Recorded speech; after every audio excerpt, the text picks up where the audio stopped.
সব দোয়া বাদ দেন, একটা দোয়া করেন না, রব্বে করিম তুমি বড় রহমান, তুমি বড় দয়াবান, তোমার দয়া আছে বলে আমার মতো পাপী, আমার মতো জালিম আজকে তোমার দরবারে হাত তোলার সৌভাগ্য পেয়েছে।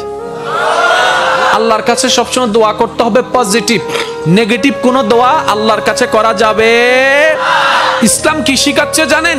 ইসলাম বলে দুশমনের জন্য বদদোয়া করিও না, বরং দুশমনের জন্য তুমি আল্লাহর কাছে দোয়া করো। কিভাবে দোয়া করবা? তুমি রব্বে করিমের দরবারে যখনই হাত তুলবা, নিজের কথা আগে বলবা না, পরের কথা বলবা। আল্লাহ অমুকের দোয়া কবুল করো, অমুকের দোয়া কবুল করো, অমুককে জান্নাত দাও, অমুকের গুনাহ মাফ করে দাও, অমুককে মাফ করে দাও, অমুককে মাফ করে দাও, অমুককে মাফ করে দাও, অমুককে কবুল করে নাও, অমুকের রিজিকে বরকত দান করো। আল্লাহ আমার শত্রুকে সম্পদ আরো বাড়ায় দাও। যখন এই দোয়াটা উপরের দিকে যাবে, রব্বে করিম বলবে, কিরে ফেরেশতা, সে বান্দা নিজের জন্য কিছু বললো না, সব তো পরের জন্য বললো। ফেরেশতা বলবে, আল্লাহ এই বান্দা শুনেছে, তুমি নাকি তার উপর খুশি হয়ে যাও। যে বান্দা অন্যের জন্য ভালো চাই, তুমি নাকি তার ভালো চাও। যে অন্যের প্রশংসা করে, তুমি নাকি তার সম্মান বাড়ায় দাও। আল্লাহ যে অন্যের জন্য মঙ্গল কামনা করে, তুমি নাকি তার জন্য বরকত বাড়ায় দাও। এই বান্দা সেই সূত্র বুঝতে পেরেছে, তাই নিজের জন্য চাচ্ছে না, সবার জন্য চাচ্ছে। রব্বে করিম বলে, তার দোয়া ফরিয়াদ কবুল করার ব্যবস্থা করো, কারণ যে অন্যের ভালো চায় আমি আল্লাহ তার ভালো করে দিই। বলেন সুবহান। মনে রাখবেন, আল্লাহর কাছে চাইতে হবে হালাল জিনিস, হারাম জিনিস নয়। আপনি যদি আল্লাহকে বলেন, রব্বে করিম আমার দুশমনের ফাঁকটা লেঙ্গা করে দাও, হবে? প্রত্যেকটা কিছু একটা টেকনিক আছে না নাই? এবার বলেন, আল্লাহর কাছে পাওয়ার মাধ্যম কি? দোয়া। আল্লাহর কাছে পাওয়ার মাধ্যম কি?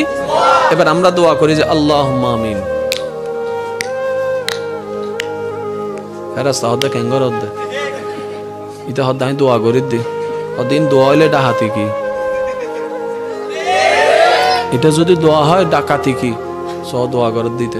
আর আল্লাহ ইয়ন্দ ইয়ন্দ ইয়ন্দ ইয়ন্দ ইয়ন্দ ইয়ন্দ ইয়ন্দ এন ভাবে লিস্টি হদ্দে জানিতে দোয়ানত গিয়ে বাজারতন দ দ দ এরকম হাজার বছর দোয়া করলে লাভ হবে?